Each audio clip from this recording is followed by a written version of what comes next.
ભરૂચના station road ઉપર માલધારી tea stall નજીક રાત્રિના સમયે એક દુર્ઘટના સર્જાઈ, જેમાં 27 વર્ષીય યુવકનું મોત થયું। ભરૂચના સ્ટેશન રોડ ઉપર માલધારી ટી સ્ટોલ નજીક રાત્રિના સમયે એક દુર્ઘટના સર્જાઈ, જેમાં 27 વર્ષીય યુવકનું મોત થયું। યુવક મોપેડ લઈને જઈ રહ્યો હતો ત્યારે અચાનક રસ્તામાં ઘરેડું આવી જતા તેના સાથે અથડાયો। અથડામણ બાદ નિયંત્રણ ગુમાવતા યુવક ડિવાઈડરની ગ્રીલ સાથે અથડાયો, જેના કારણે ગંભીર ઈજા પહોંચી અને મોત થયું। સમગ્ર ઘટનાના સીસીટીવી ફૂટેજ પણ સામે આવ્યા છે। પોલીસે કાર્યવાહી હાથ ધરી છે। ગત રોજ રાત્રે 1:30 થી 2 ના ગાળાની આસપાસ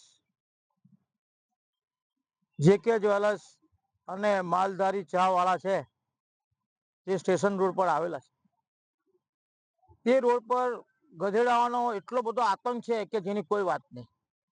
અગાઉ પણ અમે વારંવાર રજૂઆત કરેલી કે ભાઈ જે છૂટા જાનવરો હોય અને તમે પકડો, પોતાની ગાડી વસાવો, પોતાની ટીમ બનાવો, પણ એમને ટીમ બનાવી પણ કૂતરાઓનું ખસીકરણ માટે ટીમ બનાવી કે નહીં કોઈ આ ભૂંડ કે જાનવરો માટે ટીમ બનાવી। જે રસ્તામાં જે ફરતા જાનવરો છે એના માટે ખાસ ટીમ બનાવવી જોઈએ। ને ગત રોજ એટલા બધા ગધેડાઓ રોડ પર આવેલા, તેના કારણે અમારા ચિરાગ બાબુભાઈ પરમાર જે સરસ્વતી ચાલમાં રહે છે એ દીકરાનું ત્યાં જગ્યા પર જ મૃત્યુ થયું।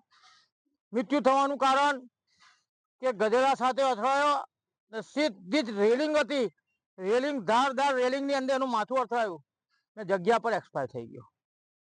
એટલે મારે નગરપાલિકાના તંત્રને, ચીફ ઓફિસર સાહેબને મારે એટલી જ વિનંતી કરવાની કે સાહેબ, આ રસ્તા પર જે રાત્રે ગધેડા ફરે છે, અગાઉ પણ આવી કામગીરી થતી હતી ને અગાઉ પણ રસ્તે ફરતા જાનવરો આપણે પકડીને પાંજરાપોળમાં અથવા જે તે જગ્યાએ આપણી જગ્યાએ રાખતા હતા, એવી જગ્યા રાખવાનું શરૂ કરો। વિડીયો જર્નાલિસ્ટ વિરેન્દ્ર પાટીલ સાથે સત્યા ટીવી ન્યૂઝ, ભરૂચ।